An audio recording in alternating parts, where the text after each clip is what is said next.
Les murmures commencèrent à résonner au plus profond du bayou louisianais. Lorsque les policiers pénétrèrent enfin dans le manoir abandonné des Broussards, leurs lampes torchées percèrent l'obscurité suffocante et révélèrent un spectacle inimaginable, une statue de la Vierge Marie, recouverte d'une épaisse couche de poussière, mais resplendissante comme tissée de pure lumière. Quelques instants plus tard, toutes les caméras de la maison s'éteignirent et l'air lui-même se mit à chanter. Les nuits de Louisiane vibrent d'une vie propre. Cette nuit-là, un épais brouillard s'enroulait autour du bayou, tandis que les cigales bourdonnaient d'une intensité presque urgente. À 2h03 précises, la sonnerie stridente d'un vieux téléphone fixe brisa le silence dans la maison de Thomas Riley, détective à la retraite. Il n'avait pas entendu ce téléphone depuis des années. « Riley » répondit-il d'une voix rauque encore ensommeillée, une pointe de lassitude familière toujours présente. « Inspecteur, ici l'adjoint Lambert de la paroisse de la Fourche. Nous avons besoin de votre attention sur quelque chose d'étrange. Une statue trouvée dans le manoir Broussard. Monsieur, elle pleure. » Thomas fronça les sourcils en se redressant dans son lit. « Tu pleures ? » ?»« Oui, monsieur. Et ça sent le jasmin. Vous feriez mieux de venir. » Tous ses instincts lui criaient de raccrocher. Il avait délibérément tourné le dos à ce monde, les enquêtes incessantes, les corps hantés, le poids écrasant de la culpabilité. Mais le mot « jasmin » l'avait glacé d'effroi. 16 ans plus tôt, ce parfum précis avait empli l'air la nuit où il avait perdu un enfant, victime tragique d'une disparition. Cette affaire avait non seulement brisé sa foi, mais aussi anéanti sa carrière. À présent, ce parfum impossible était de retour. Lorsque Thomas atteignit le manoir Broussard en ruine, l'aube était encore loin. Ce qui avait été jadis une grande demeure n'était plus qu'un amas de mousse et de lianes envahissantes, ses fenêtres brisées, son toit affaissé comme un esprit vaincu. Les lampes torchées des policiers traçaient des chemins fugaces dans le brouillard épais. La pièce est bouclée, a rapporté un agent, mais la statue n'était pas là avant hier soir. À l'intérieur, dominant le salon, se dressait la statue de la Vierge Marie. Haute de près d'1,50 m, sa robe blanche était teintée de vert par le passage du temps. Pourtant, son visage était vivant. Sous le faisceau cru de la lampe torche de Thomas, des gouttelettes scintillantes brillaient sur ses joues. Il tendit la main avec précaution et en toucha une. Ce n'était pas de la condensation. Elle était chaude, incroyablement chaude, comme de véritables larmes. Et de nouveau, le parfum enivrant du jasmin embaumait l'air. « Vérifie s'il y a des fuites, » ordonna-t-il, sachant pertinemment, à peine les mots prononcés, que c'était peine perdue. Les murs étaient parfaitement secs, les canalisations hors service depuis longtemps. Soudain, quelque chose brilla à ses pieds, un chapelet brisé, à demi enfoui sous une fine couche de poussière. Thomas le ramassa, le cœur battant la chamade. Le métal était froid, la chaîne fragile, et pourtant étrangement familière. Il n'en avait pas revu de semblable depuis celui de sa mère. « Qui a trouvé ça ?» demanda-t-il d'une voix à peine audible. « Personne, monsieur, » répondit le député, la voix tremblante. On est juste entré, et c'était déjà illuminé. Il s'accroupit, scrutant les yeux de la statue. Il n'était plus le gris inerte de la pierre. Il paraissait humide, humain, empli d'une tristesse ancestrale. Un bref instant, troublant, il crut voir les pupilles bouger. Il cligna des yeux avec force et recula instinctivement. « Inspecteur ?» demanda doucement le shérif adjoint, sentant le changement d'attitude de Thomas. Thomas ne répondit pas. Son regard était fixé sur quelque chose juste derrière la statue, de faibles empreintes de mains poussiéreuses, collées au mur, petites et indéniablement enfantines. Dehors, le vent soufflait, faisant gémir et craquer le vieux manoir comme une bête agonisante. Thomas regarda une fois de plus la statue, son visage serein et lumineux dans l'obscurité oppressante. Une pensée importune, presque embarrassante, lui traversa l'esprit, elle nous observe. Il se retourna pour partir, mais la voix du shérif adjoint l'arrêta. « Monsieur, vous entendez ça ?» Faiblement, mais résonnant avec une clarté éthérée dans les couloirs caverneux et déserts, parvint la voix d'une femme. Elle chantait, doucement, en latin, Ave Maria. Et à chaque note, le parfum du jasmin s'intensifiait, les enveloppant comme une plante vivante. Au matin, la nouvelle s'était déjà répandue comme une traînée de poudre. Les voisins murmuraient que le manoir brillait avant l'aube, une douce lumière éthérée s'échappant des fenêtres brisées comme d'innombrables bougies vacillant à l'intérieur. Thomas Riley se tenait juste derrière le ruban de police, une tasse de café à la main, fixant la propriété qui, obstinément, refusait de mourir. Le manoir Brouzard était abandonné depuis l'ouragan Katrina, la même tempête qui avait englouti son propriétaire, le père Marcel Brouzard, et une petite fille dont il avait la charge. Certains le disaient maudit, d'autres, sacré. Mais pour Thomas, ce n'était qu'une énigme de plus, une énigme lancinante qu'il aurait préféré ne pas avoir à résoudre. À l'intérieur, la technicienne médico-légale Maria Sanchez travaillait avec une efficacité silencieuse, son scanner balayant la statue. Aucune fuite, aucun câblage, aucune source de chaleur identifiable, déclara-t-elle d'une voix égale. Mais les larmes sur la statue, elles sont humaines. De type AB. Thomas fronça les sourcils. Impossible. Maria haussa les épaules, une pointe de frustration dans la voix. C'est ce que disait la science aussi. Il s'appuya contre le mur, les yeux suivant les légères empreintes de mains qu'il avait remarquées plus tôt. Elles menaient à un couloir étroit, aboutissant à une lourde porte en bois verrouillée. « Ouvrez-la » ordonna-t-il. Les vieilles charnières grincèrent, soulevant un nuage de poussière. À l'intérieur se trouvait une petite chapelle oubliée, un lieu de prière silencieux. Les bougies avaient fondu à leur base, les fleurs étaient fanées depuis longtemps. Sur le mur du fond, encadré d'une vitre brisée, une photographie jaunie montrait le père Brouzard, souriant doucement, à côté d'une petite fille serrant un chapelet. Thomas s'approcha, une froide angoisse lui glaçant les os. Qui est-elle? Maria vérifia l'étiquette au dos. Clara, datée d'avril 2006. Thomas sentit son souffle se couper. C'était le jour précis où la jeune fille disparue dans son ancienne affaire avait disparu, l'affaire même qui avait anéanti sa foi. Un frisson glacial lui parcourut l'échine. Il se retourna vers le salon et se figea. Le visage de la statue avait changé. Ses yeux ne pleuraient plus. Il fixait droit vers la chapelle. Maria a poussé un cri d'effroi. « L'avez-vous déplacée » ? « Non » murmura Thomas d'une voix à peine audible. « Elle l'a fait. » L'air s'épaissit, devenant lourd et électrique. Le parfum du jasmin revint, plus intense, plus sucré, les enveloppant comme un souffle chaud et vivant. Puis, à travers le silence profond, un faible son rythmé parvint, ni le vent, ni le bois, mais un battement de cœur. Lent. Régulier. Et, chose incroyable, il émanait directement de la statue elle-même. Le lendemain, le manoir fut officiellement bouclé, mais cela n'arrêta pas le flot incessant de visiteurs. Les habitants se rassemblèrent le long de la clôture, allumant des bougies et murmurant des prières ferventes. Quelqu'un jura avoir aperçu une lumière se déplacer à l'intérieur de la maison la nuit précédente, une douce lueur dorée, comme une lampe oscillant d'un rythme lent et hypnotique. Thomas Riley arriva tôt, complètement agité.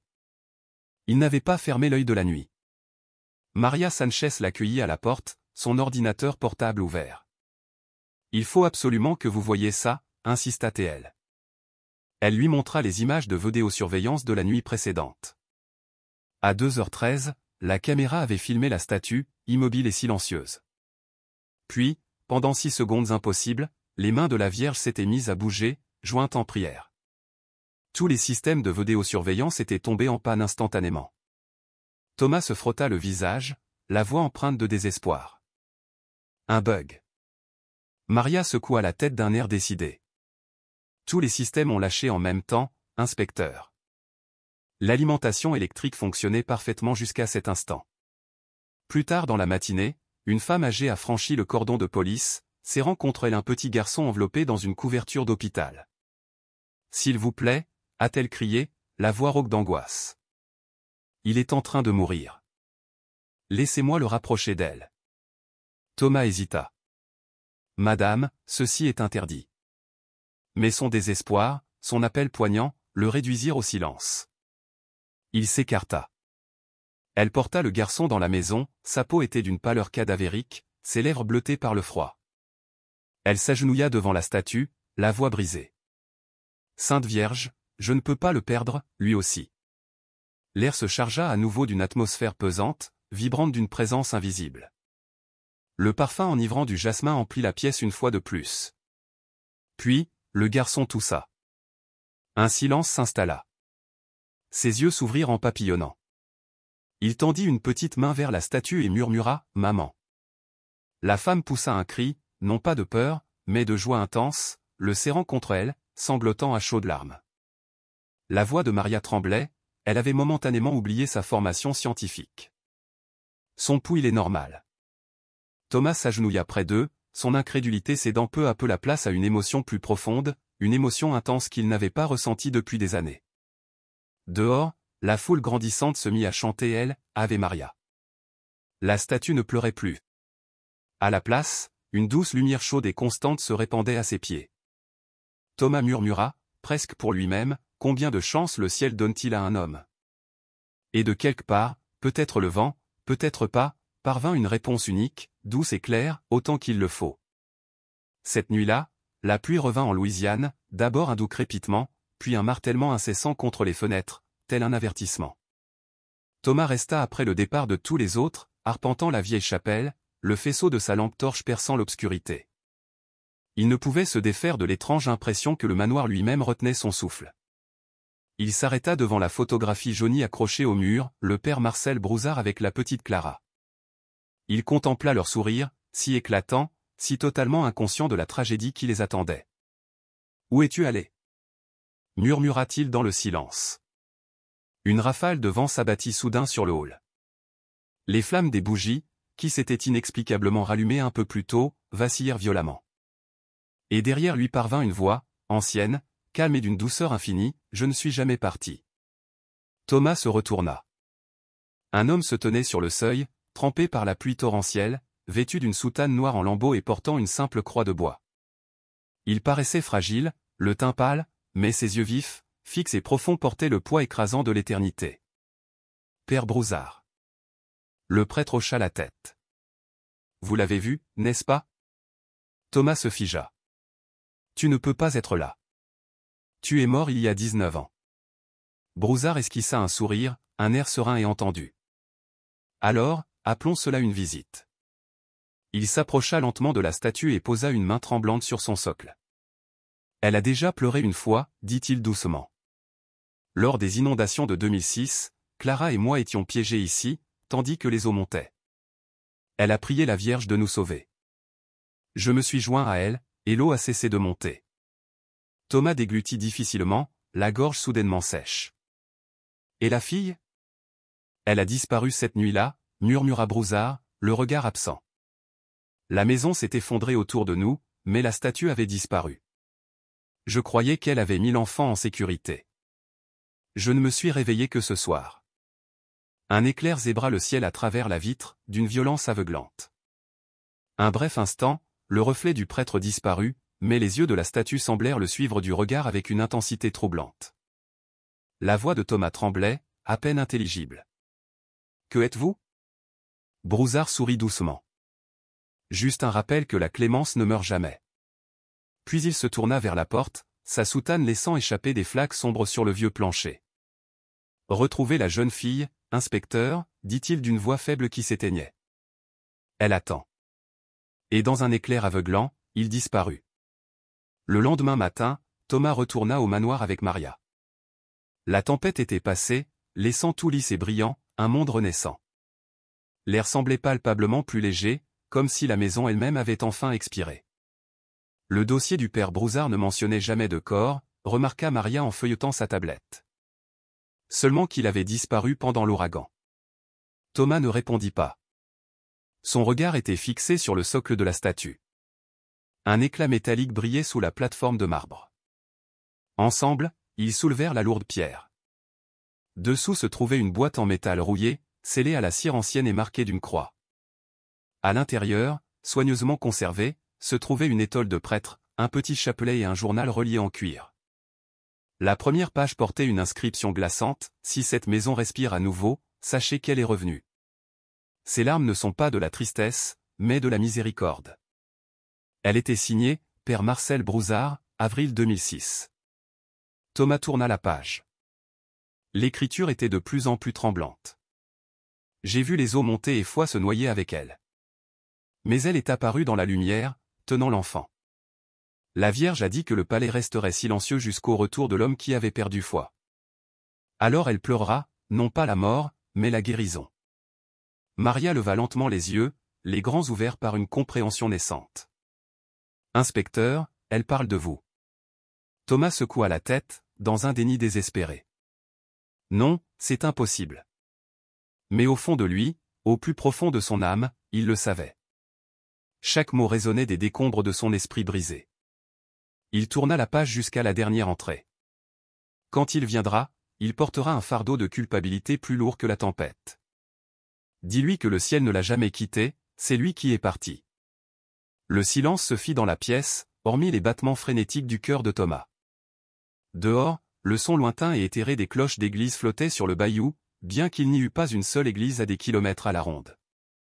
Thomas referma son journal, le serrant contre lui comme un objet sacré, une preuve venue du ciel. Maria murmura, « Et maintenant ?» Il regarda la statue, dont les yeux de marbre brillaient à nouveau. « Maintenant, dit-il doucement d'une voix ferme, je vais découvrir ce qu'elle essaie de guérir. » Ce soir-là, le ciel de la paroisse de la Fourche reprit une teinte noire menaçante. Le tonnerre gronda au loin sur le bayou, un grondement primal, et le vieux manoir gémit de nouveau sous la rafale de vent. Thomas était assis dans son camion, les yeux rivés sur le journal posé sur le siège passager. Chaque mot résonnait dans sa tête, le ciel ne m'a jamais quitté. Si, il m'a quitté.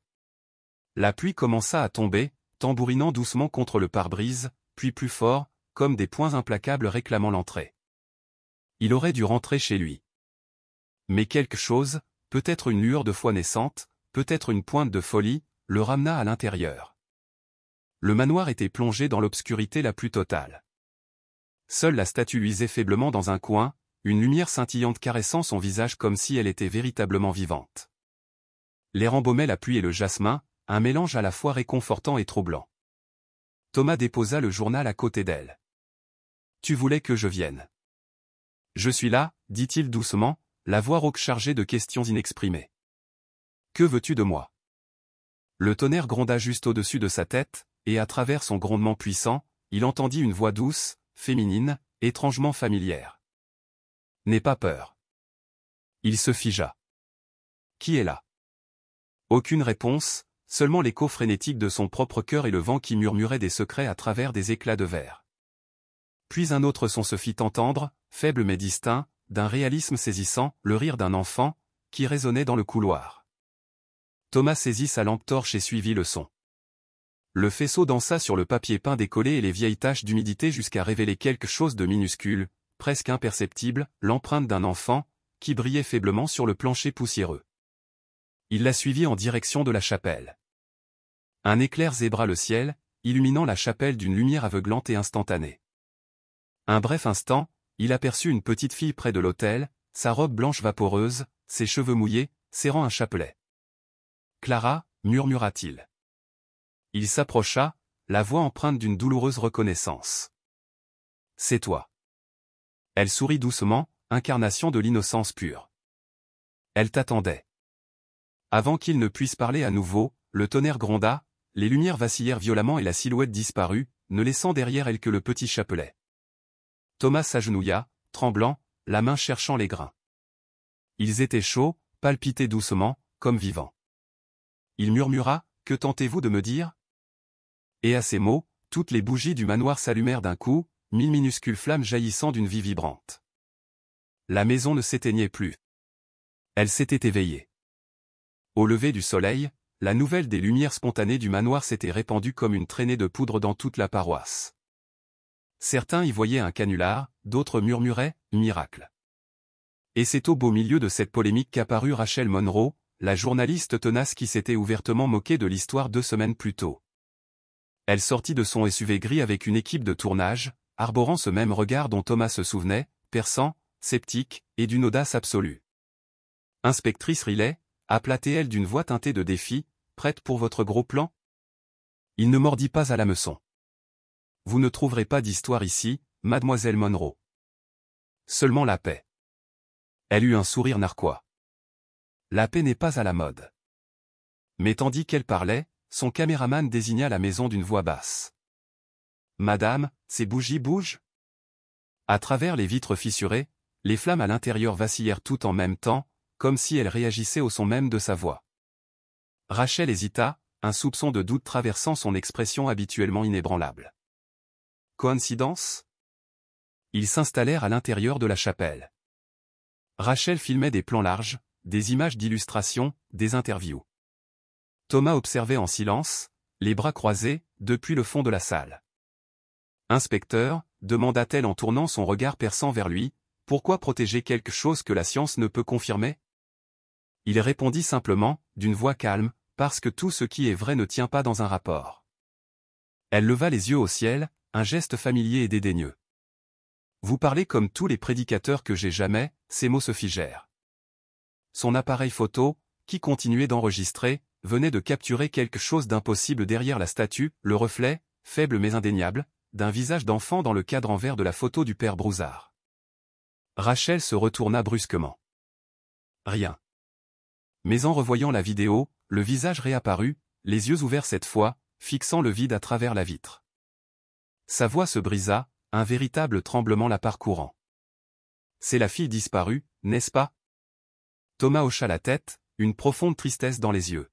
« Clara. » L'air s'alourdit, s'imprégnant d'une présence palpable. La statue se mit à luire d'un or doux et pâle, aussi délicat que le lever du soleil. Rachel abaissa lentement son appareil photo, son scepticisme fondant comme la glace. Ce n'est pas un trucage. À moins que le ciel n'ait appris le cinéma, murmura Thomas, un léger sourire, presque imperceptible, effleurant ses lèvres. La lueur dorée se répandit dans la pièce, caressant chaque mur poussiéreux, chaque recoin oublié. Les yeux de Rachel s'emplirent de larmes, une émotion brute et inattendue. « Pourquoi moi ?»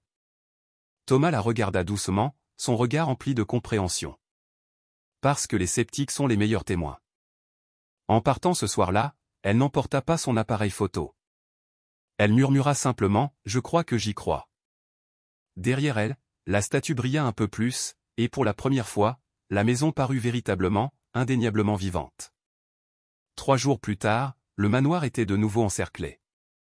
Cette fois, non pas par des pèlerins, mais par une armée de scientifiques et d'équipes de journalistes. Les gros titres clamaient, « Canular de la Vierge Marie », des experts vont démystifier le miracle de Louisiane. Des dizaines de camionnettes bordaient la route boueuse. Les journalistes criaient leurs questions, leurs voix assourdissantes. Des drones planaient au-dessus de la chapelle comme des mouches mécaniques. À l'intérieur, Thomas se tenait silencieusement près de la statue, observant les techniciens percer le sol antique pour y insérer des capteurs. Rachel Monroe était revenue, déchirée entre son métier et sa conscience naissante. Un homme en blouse blanche désigna triomphalement son écran. « Voyez, l'humidité et les sources de chaleur créent de la microcondensation. Voilà vos larmes. »« Science de base !» s'exclama Maria, à bout de patience. « Et l'ADN humain dans les larmes ? Le garçon qui a marché ? Expliquez-moi ça, docteur. » Il eut un sourire narquois, dédaigneux. Hystérie émotionnelle. Vous ne voyez que ce que vous voulez voir. Rachel serra les dents, la voix empreinte de conviction. C'est drôle, dit-elle. Je n'y croyais pas non plus avant de la voir me regarder. Dehors, le ciel s'assombrissait à une vitesse fulgurante.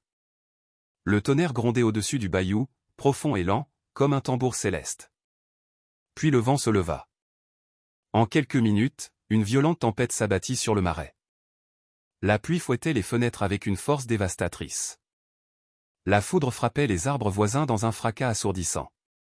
Les scientifiques, hurlant de panique, coururent se mettre à l'abri. Les appareils photo crépitèrent, laissant derrière eux des étincelles et de la fumée. Mais Thomas, Maria et Rachel restèrent immobiles, figés sur place.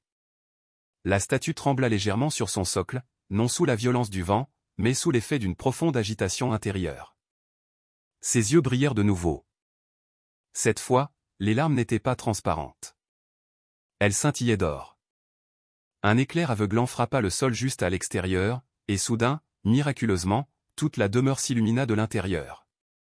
Chaque bougie, chaque ampoule, chaque fenêtre rayonnait d'une douce lumière uniforme. Rachel halta, sa main se portant instinctivement à sa bouche. Il n'y a plus de courant. Comment est-ce possible ? Thomas murmura, la voix pleine d'admiration, ce n'est peut-être pas le pouvoir. La pluie cessa aussi vite qu'elle avait commencé, laissant place à un silence soudain et profond. Lorsqu'ils sortirent, le sol autour de la maison était parfaitement sec, intact.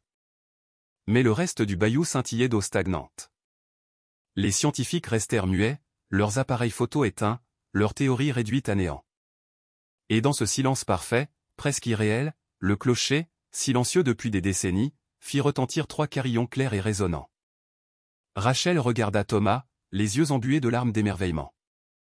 Ils diront encore que c'est une coïncidence. Il sourit doucement, une profonde paix l'envahissant. C'est parfait. Le paradis n'a pas besoin de faire les gros titres.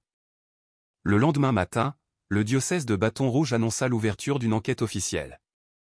Pas de caméra cette fois, pas de journalistes à l'affût, juste une petite équipe discrète, un théologien, un chimiste et un prêtre réputé pour son scepticisme calme et pénétrant, le père Raymond de Lacas.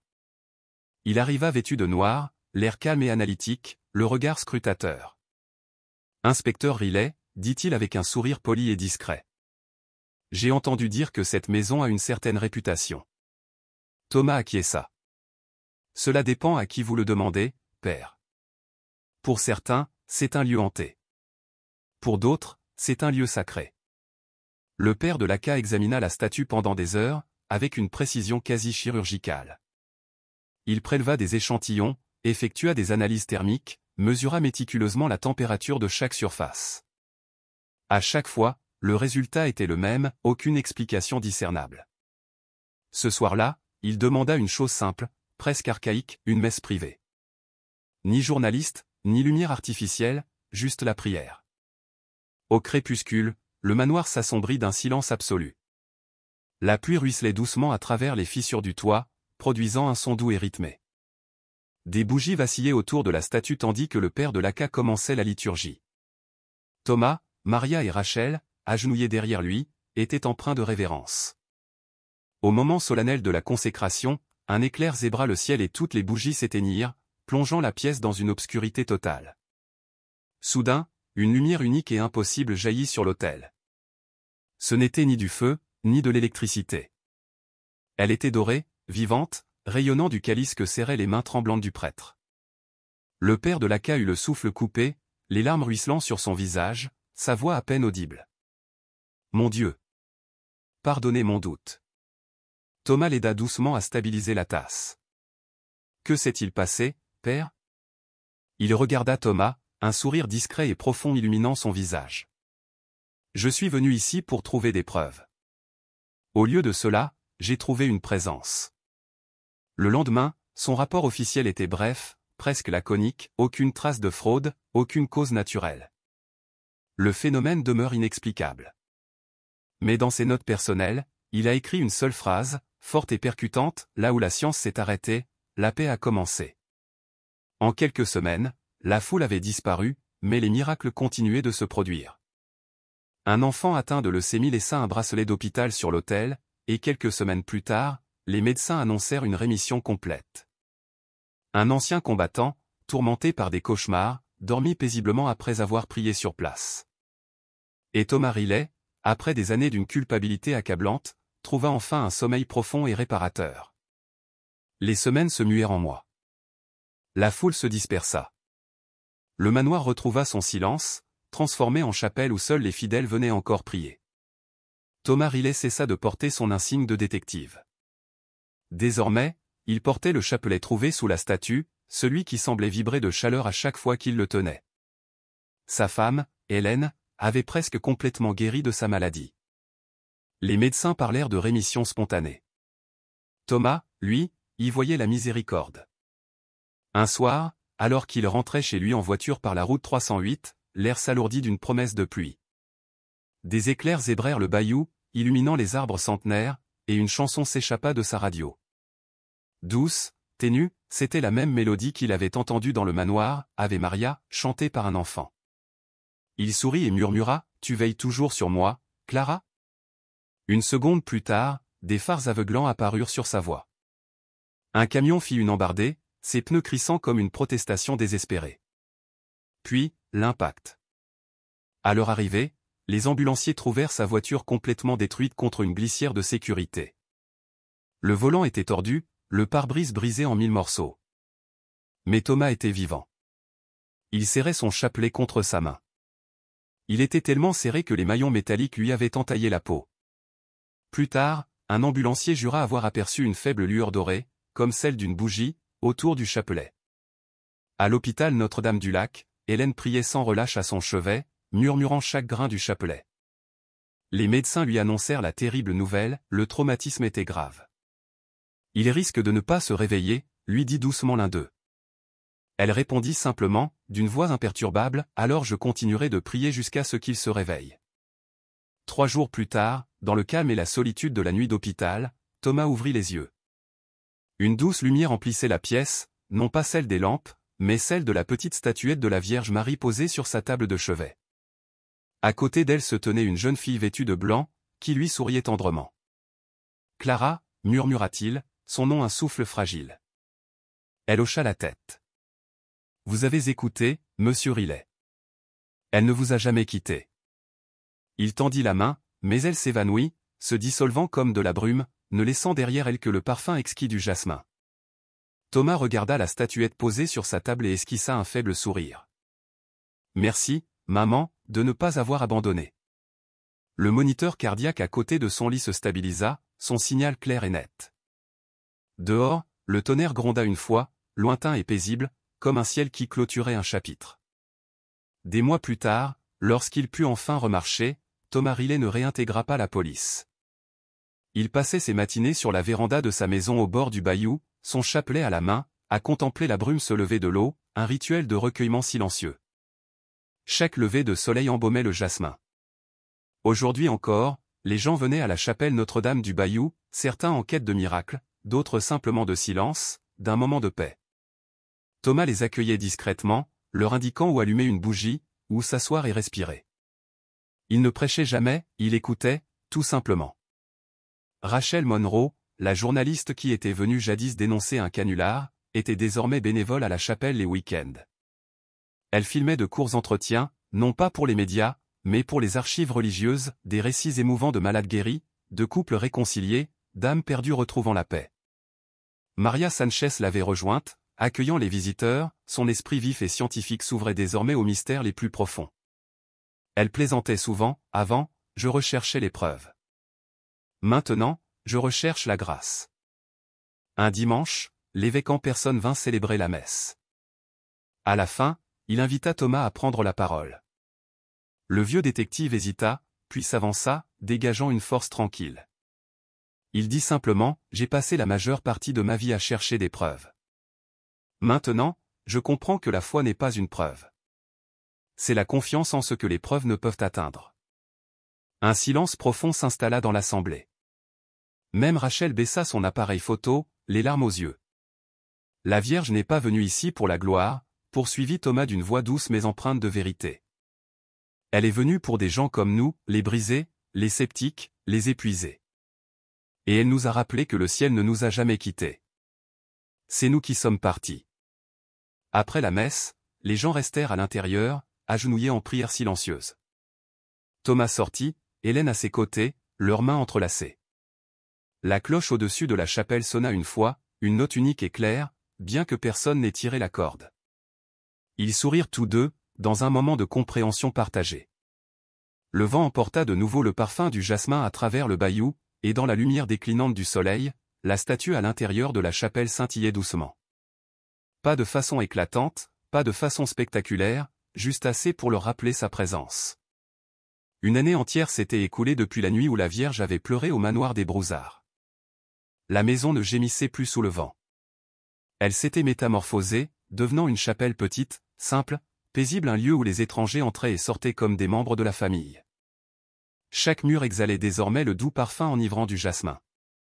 Et chaque soir, lorsque la lumière frappait les vitraux d'une manière particulière, les yeux de la Vierge semblaient briller d'une joie sereine. Le jour anniversaire de ce premier miracle, Thomas Riley revint seul. Il descendit lentement l'allée, sa canne résonnant doucement sur le vieux plancher.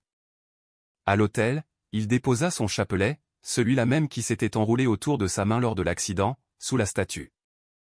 Il murmura, « Merci pour elle, pour tous, de m'avoir ramené à la maison. » Alors qu'il se retournait pour partir, une simple bougie derrière lui s'alluma. Puis une autre, et encore une autre. En quelques secondes, Toutes les bougies de la chapelle brûlaient, bien qu'il n'y eût personne d'autre. La cloche au-dessus du toit se mit à sonner toute seule, douce, coulant et profond. Thomas s'arrêta, les larmes aux yeux. Il ne se retourna pas. Il n'en avait pas besoin. Il savait exactement qui lui disait au revoir. Ou peut-être à bientôt. Dehors, le bayou était d'un calme absolu, sa surface un miroir parfait. L'eau reflétait la chapelle à la perfection, à un détail poignant près, dans le reflet, une femme en bleu se tenait à l'entrée, souriante. Lorsque le vent fit onduler l'eau, elle disparut, ne laissant flotter dans l'air que le parfum enivrant du jasmin. Thomas sourit, murmurant au silence, « Elle est toujours là. » Et au loin, une voix d'enfant répondit doucement, « Pour toujours. » Car les miracles ne cessent jamais vraiment. Ils se déplacent simplement des lieux aux personnes. Si cette histoire vous a touché, prenez un instant pour aimer cette vidéo, la partager avec quelqu'un qui a besoin d'espoir et vous abonner à Touched by Grace. Chaque témoignage ici est un puissant rappel que le ciel est toujours parmi nous.